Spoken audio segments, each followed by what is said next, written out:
Once allies in the Yemen war, Saudi Arabia and UAE are now backing rival forces. Riyadh supports the internationally recognized government, while Abu Dhabi is behind a successionist southern force that has seized key territory in Yemen.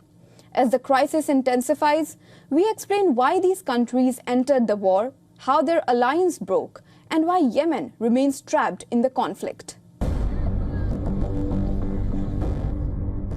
A major fault line is opening up in the Gulf, and it could redraw the balance of power across West Asia. Long-simmering tensions between Saudi Arabia and the United Arab Emirates have burst into the open, triggered by a sharp confrontation in Yemen, but rooted in a far deeper struggle for regional leadership. The immediate spark came when UAE-backed forces pushed out of Aden and took control of oil-rich areas long held by Saudi-aligned groups, prompting a fierce Saudi counterattack that has now threatened Emirati influence across Yemen altogether. But this is not just about Yemen. It is a breakdown between two allies who once moved in lockstep from Yemen to Libya, from the blockade of Qatar to the suppression of the Arab uprisings.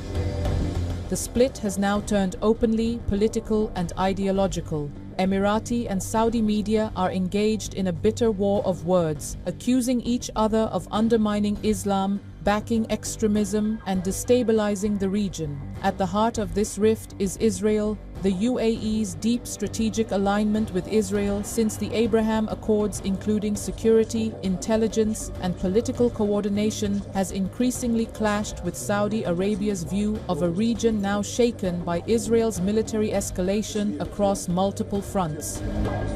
All of this is unfolding at a moment of maximum uncertainty. Iran is under pressure at home. Violent protests have gripped the nation. The region is still reeling from the war in Gaza, and the role of the United States remains unclear, with Washington seen in the region as distracted, inconsistent, and unpredictable.